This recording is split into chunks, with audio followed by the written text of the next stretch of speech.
Ladies and gentlemen, welcome to Chanel Jasmine, the best novel Chanel for romantic stories. Hai guys, selamat datang di channel Jasmine, channel terbaik untuk menyimak novel-novel romantis. Mohon dukung channel ini dengan subscribe, like dan share video-video yang ada di channel ini. Terima kasih.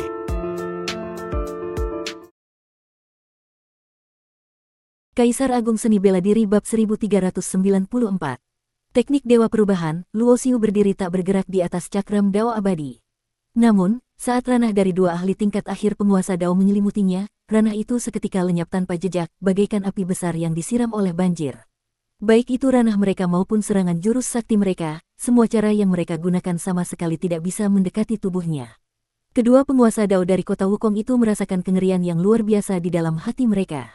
Orang ini pastilah seorang ahli tingkat penguasa Dao sejati. Memikirkan hal ini, pria berjubah merah dan pria berambut perak itu tanpa ragu memilih untuk melarikan diri, dan keduanya memilih arah yang berbeda. Matilah kau, Luo Xiu mengucapkan sepatah kata dengan dingin. Dia bahkan tidak perlu bergerak. Kesadaran ilahinya telah memadatkan niat membunuh pemenggal dewa, dan dalam sekejap, niat itu mengejar kedua penguasa Dao yang melarikan diri. Dia tahu betul, jika bukan karena kemunculannya di sini, begitu segel ruang dan waktu ini berhasil dihancurkan oleh kedua penguasa Dao dari kota Wukong, maka nasib yang menanti Yan Siruo dan Shen Bingyu pastilah bukan sesuatu yang baik. Oleh karena itu, Luo Xiu sama sekali tidak berniat menunjukkan belas kasihan. Baginya yang akan segera naik ke dunia abadi, siapapun yang berpotensi menjadi ancaman bagi orang-orang di sekitarnya harus dimusnahkan. Jue Tian, kesadaran ilahi Luo Xiu juga mampu mengeluarkan jurus sakti. Perasaan putus asa yang ekstrim melonjak di dalam hati kedua penguasa Dao dari kota Wukong itu. Di bawah gempuran niat membunuh pemenggal dewa, mereka berdua bahkan tidak memiliki kemampuan sedikit pun untuk melawan.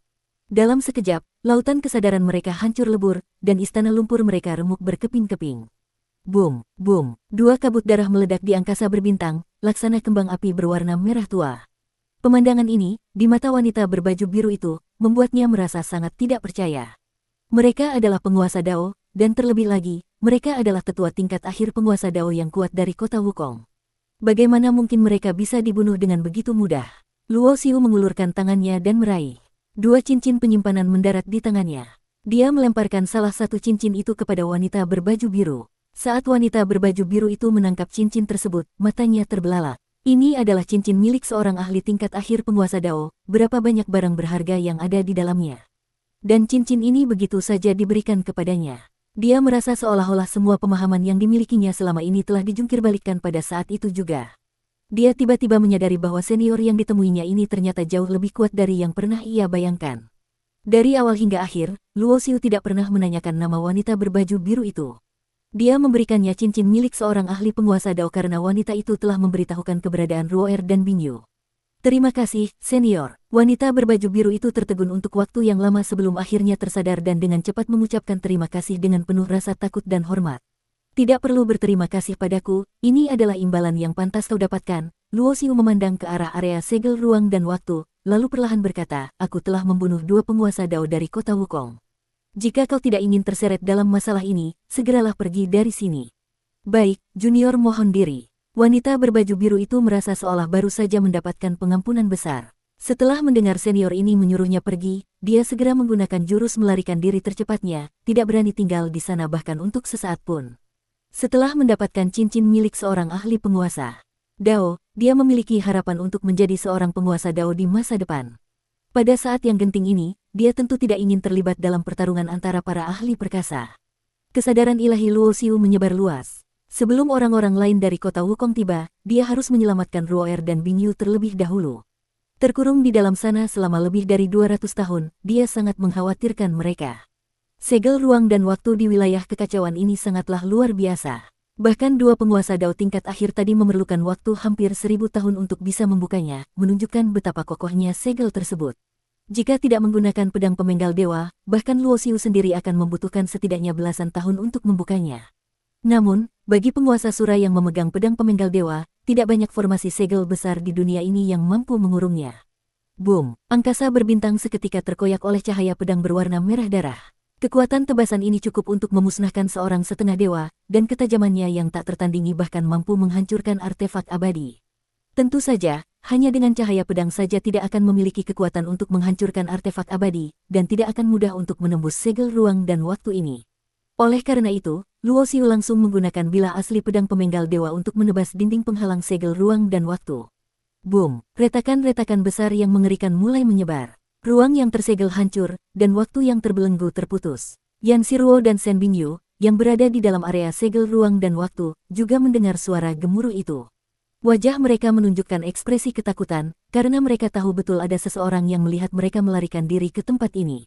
Begitu mereka tertangkap, akibatnya tidak terbayangkan. Mereka menutup mata seolah pasrah pada nasib. Embusan angin sepoi-sepoi terasa menerpa wajah mereka.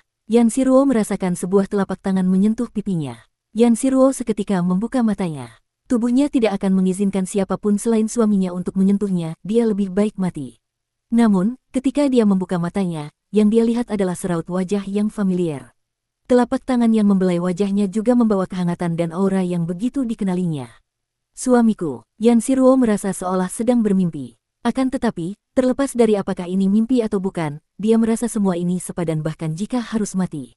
Setidaknya, dia telah melihat suaminya, melihat pelabuhan hatinya. Gadis bodoh, mengapa menangis? Suamimu sudah datang, tidak ada lagi yang bisa menyakitimu. Luo Xiu menyekat tetesan air mata di sudut matanya dan memeluknya erat ke dalam dekapannya, hatinya dipenuhi rasa bersalah yang mendalam. Suamiku, apakah ini benar-benar dirimu? Kebingungan Yan Shiruo berganti menjadi kebahagiaan, pipinya menempel erat di dada Luo Xiu. Pada saat yang sama, Shen Bingyu juga membuka matanya. Kerinduan dan kepahitan yang terpendam selama ratusan tahun seketika menyeruak di dalam hatinya. Hidungnya terasa sedikit perih, dan pelupuk matanya pun memerah. Luo Xiu tidak berat sebelah. Dengan satu rengkuhan lembut dari lengannya yang lain, tubuh mungil Shen Bingyu pasrah tanpa perlawanan dan bersandar di pelukannya. Selama bertahun-tahun ini, kalian telah menderita. Luo Xiu dengan lembut membelai punggung mereka. Suaranya seolah memiliki kekuatan magis yang menenangkan hati mereka. Seakan selama ada pria ini di sisi mereka, apapun yang mereka hadapi, tidak akan ada lagi rasa takut di hati mereka. Boom! Dua aura yang dahsyat turun ke angkasa berbintang ini. Saat Luo Xiu membunuh kedua penguasa Dao dari kota Wukong, mereka sempat mengirimkan pesan sebelum tewas. Karena itu, dua ahli dari kota Wukong segera datang dengan kecepatan tertinggi. Di antara kedua orang ini, yang satu adalah penguasa Dao tingkat akhir, sementara yang satunya lagi adalah seorang penguasa Dao sejati, meskipun baru pada tingkat awal. Hanya mengirim dua orang untuk mengantar nyawa. Tatapan Luo Xiu seketika memancarkan hawa dingin yang menusuk. Dia menepuk pundak Ruoer dan Bingyu, lalu berbisik, berdirilah di sisiku. Cakram Dao abadi perlahan melayang naik. Yan Shiruo dan Shen Bingyu berdiri di sisi kiri dan kanan Luo Xiu, menatap tegang ke arah dua ahli yang baru saja tiba itu. Di mana tetua Fang Hou dan tetua Chang Yang. Penguasa Dao tingkat akhir yang baru tiba itu mengedarkan pandangannya ke sekitar, tetapi tidak melihat kedua penguasa Dao yang tadi mengirimkan pesan. Maksudmu dua semut tingkat akhir penguasa Dao itu? Mereka sudah mati, dan kalian berdua akan segera menyusul mereka.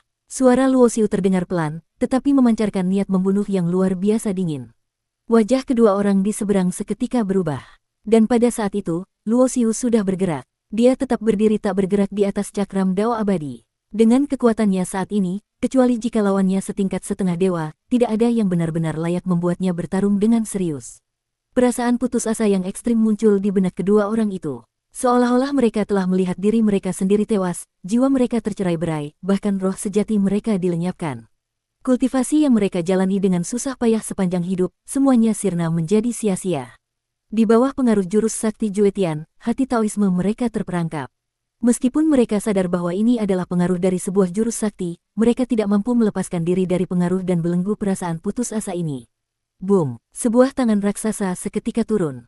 Pria tua tingkat awal penguasa Dao sejati itu baru saja berhasil melepaskan diri dari pengaruh Juetian ketika dia melihat bayangan besar menyelimutinya.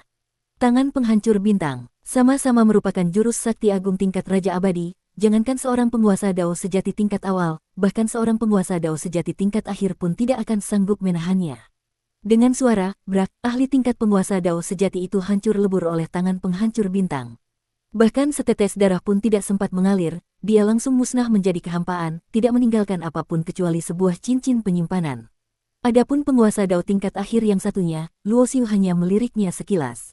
Kesadaran ilahinya yang mengerikan berubah menjadi pedang tajam, menusuk lautan kesadaran lawannya dan menghancurkan istana Niwan miliknya. Tuan muda, kau, Shen Bingyu membelalakkan matanya. Jika ini adalah masa lalu, mungkin dia tidak akan mengerti.